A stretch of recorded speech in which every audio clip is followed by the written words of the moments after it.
ታላላቅ የአውሮፓ ክለቦችን የተመለከተ ወቅታዊና ዕለታዊ ጥንቅሮችን ከምታደምጡበት የዩቲዩብ ቻናላችን የመረጃ ሰዓታችን ላይ ትገኛላችሁ። ለዚህም ሰዓት በርከት ያሉ ታላላቅ የአውሮፓ ክለቦችን የተመለከተ ወቅታዊ ጥንቅሮችን ጥንቅቅ አድርገን ይዘን መተናል። ላይክ ማድረግ እንዳይረሳ፣ ሀሳብ አስተያየት እንቀበላለን። ላኩልን ውድ ቤተሰቦቻችን፣ ወይም ደግሞ ላይክ እያደረጋችሁ እንድታበረታቱን በትህትና እንጠይቃለን። ዛሬ በመረጃ ሰዓታችን ግን አንድ የአገር ቤት ጉዳይ አሁን እጃችን ላይ ስለደረሰ እናካፍላችኋለን። በባህር ማዶ የታላላቅ የአውሮፓ ክለቦች ላይ ዛሬ ሞር የዓለም ዋንጫ ላይ ትኩረት እናደርጋለን። ከዛ በቀጥታ ወደ እንግሊዝ ፕሪሚየር ሊግ ነው የምንሄደው።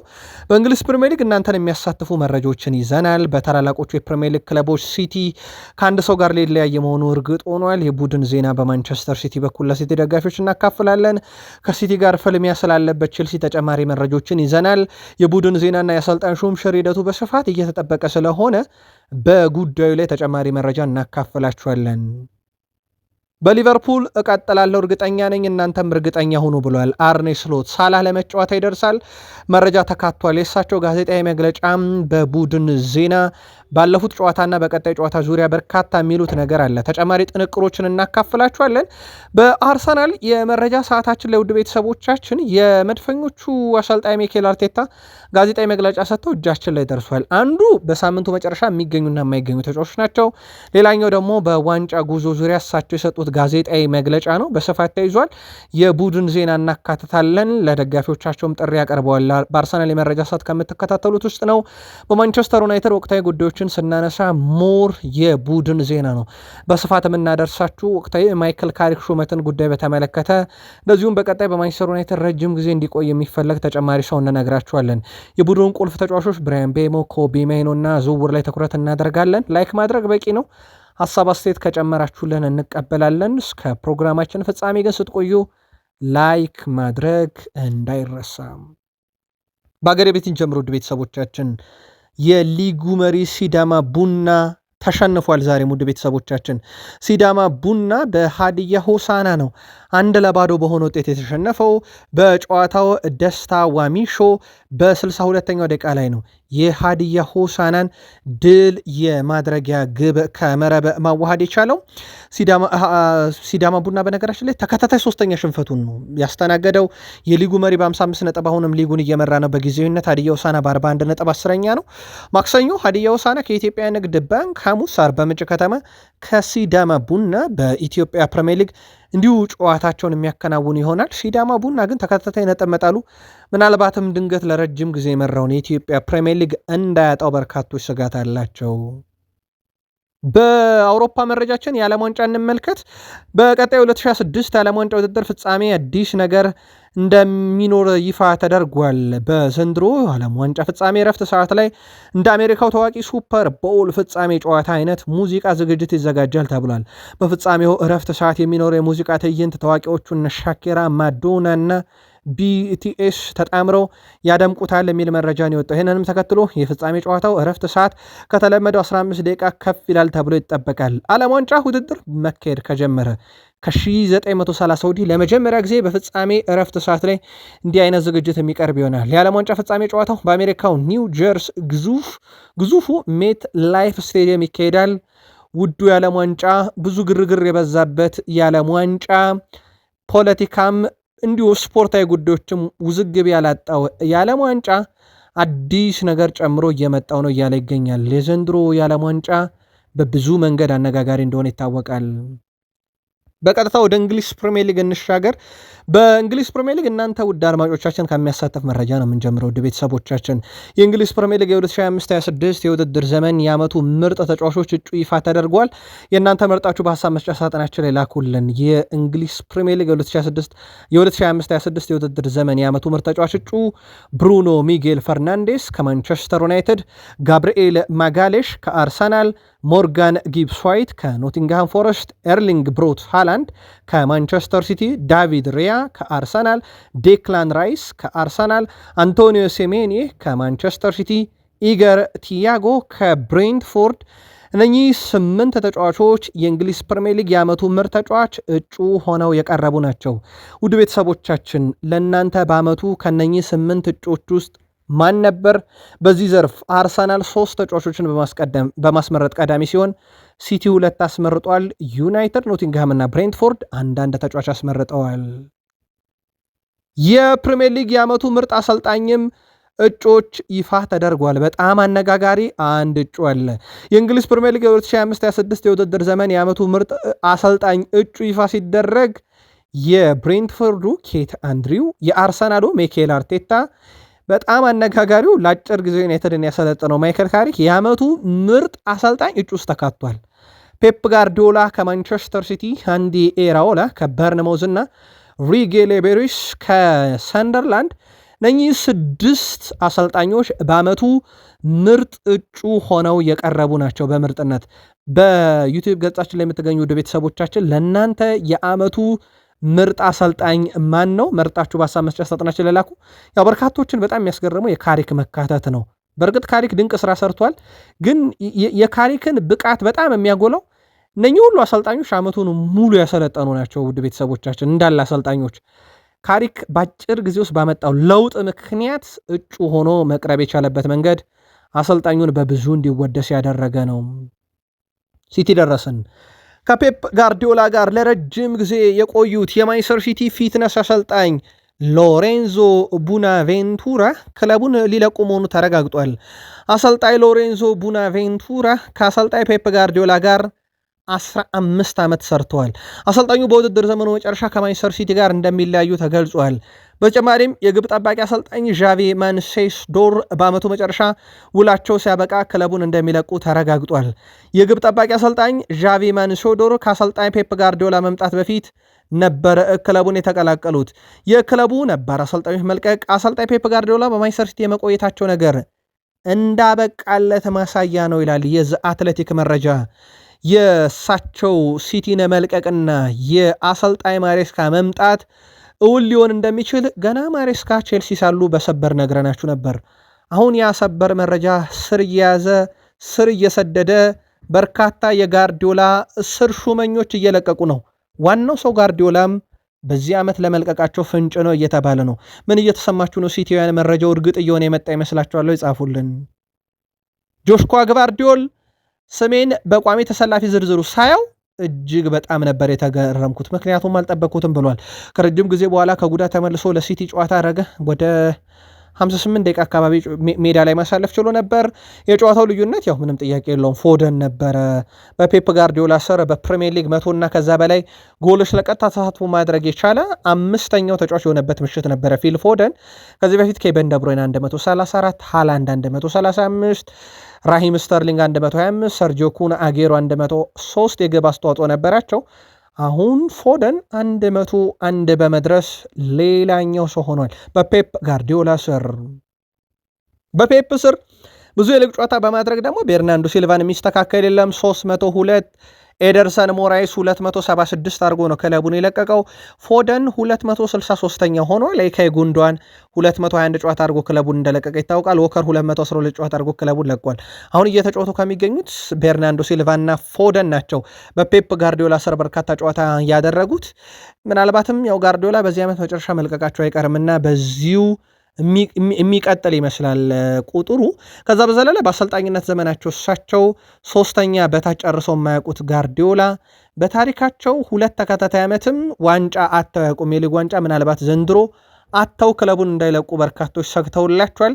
ከዛ ውጭ ግን የኤፍ ኤ ካፕ መርሃ ግብር ከፊታቸው እንዳለ ይታወቃል ከቼልሲ ጋር። በዚሁ ግን አንድ መረጃ እንጨምርላችሁ ከሲቲ ጋር በተያያዘ በታሪክ ሊጉ ከፍተኛ ነጥብ በማስመዝገብ ዋንጫ ያነሳው ሲቲ ነበረ። 2017-18 በሳቸው ዘመን 100 የፕሪሚየር ሊግ ነጥብ ሰብስቧል። በሊቨርፑል በኩል 99 ሰብስበው ያውቃሉ። ሲቲ በ98 ነጥብ ላይ ደርሷል። ሊቨርፑል ከ2018-19 ጀምሮ ባለው ጊዜ ውስጥ 97ም 99 ነጥብ ሰብስቦ ያውቃል። ቼልሲ 95 ነጥቦችን ሰብስቦ ያውቃል 2004-5 ላይ። የሲቲን 100 ነጥብ ያክል ግን ያውም በጋርዲዮላ ስራ እንደም ክለብ የለውም። ትሮቫቻሎቫ ፍጻሜ ትልቅ ትርጉም አለው። በቅርብ ዓመታት በዌምብሌ መምጣትና መውረድ መሸነፍና ማሸነፍ አጋጥሞናል። ይሄኛው ግን ለተጫዋቾቹም ሆነ ለደጋፊዎች ትልቅ ትርጉም አለው። ይህን ዋንጫ ማሸነፍ ግድ ይለናል እያለ ነው። የፊታችን ቅዳሜ በዌምብሌ የሚካሄደውን የኤፍኤ ካፕ መርሃ ግብር ማለቱ ነው። አሁን በሁለቱም እጃችን አጥብቀን የምንይዝበትና አቅማችንን በሙሉ የምንጠቀምበት ጊዜ ደርሷል ቼልሲያን እያለ ነው ትሮቫ ቻሎቫ። የውድድር ዘመኑ እኛ እንደፈለግነው ባይሆንም ይላል በቼልሲ ቤት ዋንጫ ማንሳት እድል ግን አለን ይላል። ኤፍኤ ካፕ ፍጻሜ ምን ያህል ትልቅ እንደሆነ እናውቃለን። በ2 ዓመት ውስጥ 3 ዋንጫዎችን ማሸነፍ ደግሞ ትልቅ ስኬት ነው። ስለዚህ ለዋንጫው 100% ዝግጁ ነን እያለ ነው። ቼልሲ ከማንቸስተር ሲቲ በዌምብሌ ቅዳሜ 11 ሰዓት የሚጀምር መርሃ ግብር ነው። ቼልሲን ካነሳን ወቅታዊ ጉዳዮች አሰልጣኝ ሹመት ሂደት ላይ ነው በስፋት መረጃ እየወጣ የሚገኘው። ከዚህ ጋር በተያያዘ ዣቢ አሎንሶ 64.9 በመቶ አሁንም ቅድሚያውን ወስዷል የቼልሲ አሰልጣኝ የመሆን። አንዲ ኤራውላ ሁለተኛውን 39.8 በመቶ የቼልሲ አሰልጣኝ የመሆን እድል አለው የሚል መረጃ ነው ኦፕታ ይዞ ወጥቷል። ከዚህ ጋር በተያያዘ ውድ ቤተሰቦቻችን ዣቢ አሎንሶ 113 ድል 36 አቻ 25 ሽንፈት በእግር ኳስ ህይወታቸው ያስተናገዱ። አንዲ ኤራውላ 135 ድል 91 አቻ 113 ሽንፈት ግን አስተናግደዋል። ከዣቪ አሎንሶ አንጻር ካየነው በጣም በርከት ያለ ሽንፈት አስተናግደዋል። በመቶኛ የምናሰለው የኤራውላ ሽንፈት ቁጥር ይበልጣል። ያው ቅድመ ግምት የተሰጠውም ለአሰልጣኝ ሹምሽር ሂደቱ ሹም ሆነው የሚመጡት ዣቪ አሎንሶ ናቸው ተብሎ ይጠበቃል። የሊቨርፑል ደጋፊ ሆይ እኔ አለቅም ህርምን አውጣ እያለ ነው። አርኔ ስሎት ናቸው ዛሬ በጋዜጣዊ መግለጫ በኩራትን የተናገሩት በሊቨርፑል እንደምቀጥል እርግጠኛ ነኝ ብለው። የሊቨርፑል አሰልጣኝ አርኔ ስሎት በሚቀጥለው የውድድር ዓመት በኃላፊነት እንደሚቀጥሉ እርግጠኛ ሆኖ በልበ ሙሉነት ነው የተናገሩት። ስለ ወደፊት ቆይታቸው የጠየቁት አሰልጣኝ አርኔ ስሎት ብቻዬን የምወስነው ነገር ባይሆንም ነገር ግን ቀጣይ ዓመት ሊቨርፑል አሰልጣኝ እንደመሆን እናም በዚህም እርግጠኛ ነኝ ብዙ ምክንያቶችም አሉኝ ይላሉ እሳቸው። እንደውም አሉ ለጋዜጠኛው ለሚቀጥለው ዓመት እቅድ ማውጣታቸውን ገልጸው በክለቡና ተጫዋች መካከል ውይይት አለ፣ እኔም እኮ አንዱ አካል ነኝ እና በሚቀጥለው የውድድር ዓመት ሊቨርፑልን እያሰለጠንኩ ቀጥላለሁ፣ ለቀጣይ ዓመት እቅድ አውጥቻለሁ እያሉ ይገኛሉና ሊቨርፑላውያን መሰናበት አለባቸው ቢሉም እሳቸው ግን እንደምቆይ እወቁት ሲሉ ተደምጧል። ዛሬ በነበረው ጋዜጣዊ መግለጫ ሳላ ለጨዋታ ዝግጁ ነው እያሉ ይገኛሉ አሰልጣኝ አርኔ ስሎት። ነገር ግን ብዙ ደቂቃ ላይ ይጫወት ይችላል ብለዋል። ይሁን እንጂ ወደ ሜዳ ገብቶ ቡድኑን እንደሚያግዝ ተስፋ አደርጋለሁ ሲሉ ተደምጠዋል። በሌላ በኩል ኮናቴ ሙሉ በሙሉ አገግሞ በቡድን ልምምድ እንደተሳተፈና ለጨዋታ ዝግጁ መሆኑን ያረጋገጡት እሳቸው አሊሰን ወደ ልምምድ ተመልሷል፣ ነገር ግን መሰለፍ እድሉ በጣም አጠራጣሪ ነው ብለዋል። ፍሎሪያን ቬርዝ በሆድ ኢንፌክሽን ምክንያት መድኃኒት እየወሰደ ነው። የመሰለፍ እድሉ የአካል ብቃት ሁኔታው ላይ ተመርኩዞ ነው፣ እሱ ጉዳት ሳይሆን ህመም ነው የገጠመው ብለዋል። ቼልሲን ማሸነፍ ፈልገን ነበር ያሉት እሳቸው ካሸነፍን ለሻምፒዮንስ ሊግ እናልፍ ነበር፣ እስከ መጨረሻው ሰከንድ ድረስም ጥረናል። ሰዎች ይህንን በሁለተኛው አጋማሽ በደንብ አይተዋል። ወደፊት መሄድ ብልጫ ወስደን መጫወትም ነበረ ፍላጎታችን ያንራገ ነበር። ነገር ግን የግቡ አግዳሚና ቋሚ ብረት ማሸነፍ እንዳንችል በመከላከላቸውም እንቅፋት ሆነውን ብን ነበር እንጂ ቼልሲን ድል አድርገን ሻምፒዮንስ ሊግ ልንገባ ከጫፍ ደርሰን ነበር ብለዋል። እሁድ ተጫውተናል፣ አሁን ደግሞ አርብ እንጫወታለን። ስለዚህ ይሄ ለኛ ከባድ ነው ብለዋል። ድካም አለ፣ እንደ ምክንያት ሊቀርብ አይችልም፣ ግን ሀቅ ነው ድካም አለ ብለዋል እሳቸው። በኤሮፕ ሊግ ፍጻሜ ውስጥ ይገኛሉ። በአስቶን ቪላ በኩል በሊጉ 5 ውስጥ ናቸው። በጣም ከፍተኛ ጥራት ያለው ቡድን እንደሆነ ማየት ይቻላል።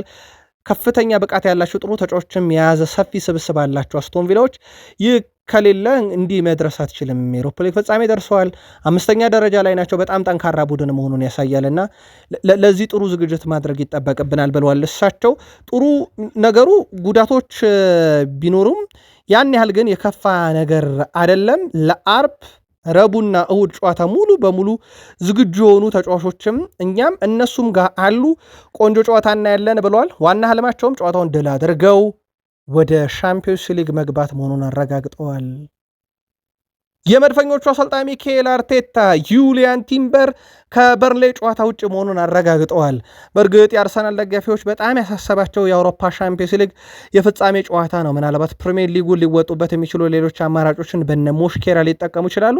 ግን የቲምበርን መመለስ በአውሮፓ ሻምፒዮንስ ሊግ ሞር ይፈልጉታል። በተለይም ያ የፓሪስ ሰን ዠርሜን ፈጣን የማጥቃት ክፍል በነ ክቫራትስኬሊያን በነ ባርኮላ በነ ዲዛይር ዱይ የተያዘውን የፓሪስ ሰን ዠርሜንን የግራ የማጥቃት ኮሊደር ለመቆጣጠር ቲምበርን ይፈልጋሉ። ለማንኛውም ከሰኞ ጨዋታ ውጪ ነው ቲምበር። ባለፉት ቀናት እየተሻሻለ ነው ያሉት አርቴታ በቀጣይ ግን የፕሪሚየር ሊግ የመጨረሻ ጨዋታ ሊመለስ ይችላል ብለዋል። በሌላ በኩል ሪካርዶ ካላፊዮሪ ለጨዋታ መድረሱ እርግጠኛ እንዳልሆኑና በቀጣይ ግምገማ እንደሚደረግ ያስታወቁት እሳቸው ቤን ዋይት ግን ከውድድር ዓመት ውጭ መሆኑ አስቀድሞም የታወቀ ነገር ነበረና በዛ ቦታ ላይ አሁን እጃቸው ላይ ያለው አንድ ለእናቱ ክርስቲያን ሞስኬራን መጠቀም ነው። በበርሌ ጨዋታ ያንን ያደርጉታል ተብሎም እየተጠበቀ ይገኛል። የመድፈኞች አሰልጣኝ ሚኬል አርቴታ የዌስትሃም ዩናይትድ ጎል በቫር የተሻረበትን ውሳኔ ትክክለኛ ውሳኔ ብለውታል። የተሻረው ጎል ተከትሎ ስለመጡ ክርክሮች የጠየቁት አርቴታ እኔ ከውጭ የሚኖሩ ምላሾችን አልሰማም ብለዋል። እንደዚህ አይነት ጉዳይ ካለፈው ሐምሌ ወር በኋላ አቋሚ ግልጽና ዘላቂ ነው ሲሉ ተደምጠዋል። እግር ኳስ ተጫውቶ ያለፈ ሁሉ የዚህን ውሳኔ ባህሪ ይረዳል ያሉት ሚኬል አርቴታ ትክክለኛ ውሳኔ በመወሰኑ ግን እኔ በጣም ደስተኛ ነኝ ብለዋል። ሚኬል አርቴታ ሰኞ በርንሌን ካሸነፉ ማክሰኞ የማንቸስተር ሲቲን ጨዋታ ለማየት ከተጫዋቾች ጋር ይሰበሰቡ እንደሆነ ተጠይቀው ነበረ። አርቴታ ምላሻቸው በርንሌን ማሸነፍ ብቻ እንመርጣለን ሲሉ ሊጉን በራሳቸው ለመወሰን እንደሚሹ ተናግረዋል። ምንም ጥያቄ የለውም፣ ግን ማየታቸው የሚቀር አይመስልም። ምክንያቱም ከሰሞኑ እሳቸው የሲቲን ጨዋታ እያዩ እንደሆነ ጋርዲዮላ የአርሰናልን ጨዋታ እያዩ እንደሆነ ተናግረው ነበርና ግን እሳቸው ያው የበርሊን ጨዋታ ተወተን ነው እኛ ስለ ዋንጫው የምናስበው እንጂ እኛ ነጥብ እየጣልን ስለሌላ ክለብ አናስብም ሲሉ ተደምጠዋል። ሚኬል አርቴታ የአትሌቲኮ አይነት ድባብ ከበርሌ ጋር በሚደረገው ጨዋታ ላይ እንደገና እንደሚኖር ተስፋ አደርጋለሁ ብሏል። በርንሌይ ሰኞ ኤምሬትስ ላይ ነው የሚገጥሙት። የእኛ ጊዜ ነው። ከመጀመሪያ ጀምሮ እጅግ በጣም አድካሚ ነበር። ደጋፊዎቻችን ፊት የመደሰት እድል ግን አለን ብለዋል። ይህም ሰኞ ምሽት ይሆናል ብለዋል። ሙሉ በሙሉ አዎንታዊ በሆነ መልኩ እናደርገዋለን ብለዋል። አትሌቲኮ ማድሪድ ጋር ባደረግነው ጨዋታ ከደጋፊዎቻችን ጋር ድንቅ ተሞክሮ አሳልፈናል ያሉት ሚኬል አርቴታ ከዛ በኋላ የሆነ ነገር መድገም ከቻልን ቡድኑ በጣም አስደናቂ ብቃት ያሳያል። ስለዚህ ደጋፊዎች ወይ ተዘጋጁ እያሉ ይገኛሉ። እሳቸው በአውሮፓ ሻምፒዮንስ ሊግ 34 በመቶ፣ በፕሪሚየር ሊግ 87 በመቶ፣ የአውሮፓ ሻምፒዮንስ ሊግ ብቻውን 8 በመቶ፣ ያለ ዋንጫ 10 በመቶ የማጠናቀቅ እድል አላቸው እያለ ነው ኦፕታ። ፕሪሚየር ሊግና ሻምፒዮንስ ሊግን ግን ሊያነሱ የሚችሉበት ቅድመ ግምት ኦፕታ ለእሳቸው ቡድን እንደሰጠ ይታወቃል። ቪክተር ዮኬሬሽ፣ ሳካ፣ ትሮሳርድ አብረው ጥቂት ጨዋታ ተጫውተዋል። ግን በተጫወቱባቸው ጨዋታ ላይ እነኚህ ፊት መስመር በተለይም ዮኬሬሽ፣ ሳካ እና ትሮሳርድ አንድ ላይ ሲሰለፉ 13 ጨዋታ ውስጥ 12ቱ እንደላ አድርገው አንዳቸው ወጥቷል። ከ13 ጨዋታ በላይ ይህን ጥምረት ማግኘት አልቻሉም በጉዳት ወይ ሳካ የለም ወይ ትሮሳርድ የለም። ቪክተር ዮኬሬሽ እንኳን መጀመሪያ ሰሞን አካባቢ ነው በጉዳት ጥቂት ጨዋታ የመለጠው። ሶስቱን አንድ ላይ ሲያጣምር ግን አርሰናል ከ13 ጨዋታ 12ቱን ድል አድርጎ አንዳቸው ነው የወጣው። ሽንፈት አይገጥመውም። ሙር ፊት መስመሩ ላይ እነኝን ጥምረት የሚፈልግ አርሰናል ይመስላል። ከዛ ውጪ በአርሰናል በኩል ዘንድሮ ያው ቀይ ካርድ አልተመለከቱም። አምና ዴክላን ራይስ አልቀረ፣ ትሮሳርድ አልቀረ፣ ማይልስ ስኬሊ፣ ሳሊባ እና ሜሪኖ ቀይ ካርድ የተመለከቱ ተጫዋቾቻቸው ነበሩ አምና። ያውም የቡድኑ ወሳኝና ቁልፍ ተጫዋቾች በጨዋታው ቀይ ማየታቸው ብቻ አይደለም፣ በቀጣይ ጨዋታ የማይገኝም ቀይ ያየና በብዙ መንገድ ቡድኑ ተጎድቶ ነበር። ዘንድሮ ያለ አንዳች ቀይ ካርድ አመቱ ሊጨርሱ ከጫፍ እንደደረሱ ይታወቃል። አርሰናል እና ፒኤስጂ ለአሰልጣኝ ቡድን አባላት ለሰራተኞቻቸው የጉዞ እቅድ መያዛቸው ይታወቃል። አርሰናል ለስታፍ አባላት ወይም ለቡድኑ አባላት ሰራተኞች ገንዘብ እየከፈላችሁ ትሄዳላችሁ ሲል፣ በተቃራኒ ፈረንሳዊ ፒኤስጂ ለሙሉ የአሰልጣኝ ስታፍ አባላት ጨምሮ ለሰራተኞቹ ጉዞ፣ ምግብ፣ መኝታ ወጪ እንደሸፈነ ይታወቃል። ሰራተኞቹ ምንም አይነት ክፍያ ሳይጠየቁ ቡድናቸውን በነፃ እንዲያበረታቱ እድል ተመቻችቶላቸዋል ሲል ቴሌግራፍ ሲዘግብ፣ በአርሰናል በኩል ግን የአሰልጣኝ ስታፍ አባላት ውጭ ያሉት ግን የቡድኑ ሰራተኞች ማለት ነው $759 ፓውንድ እየከፈሉ ነው ጉዞ እንዲያደርጉ የተፈቀደላቸው። ይህም በአርሰናልና በደጋፊዎቹ መካከል ጸብ ፈጥሯል እየተባለ ነው። በአርሰናልና በሰራተኞቹ መካከል ጸብ ፈጥሯል እየተባለ ነው። ምናልባት አርሰናሎች ሀሳባቸውን ቀይረው ለሰራተኞቻቸው ትኬት ተሸፍነው እንደ ፓሪስ ሰን ዠርሜን ይወስዳሉ ወይስ የሚል ይጠበቃል።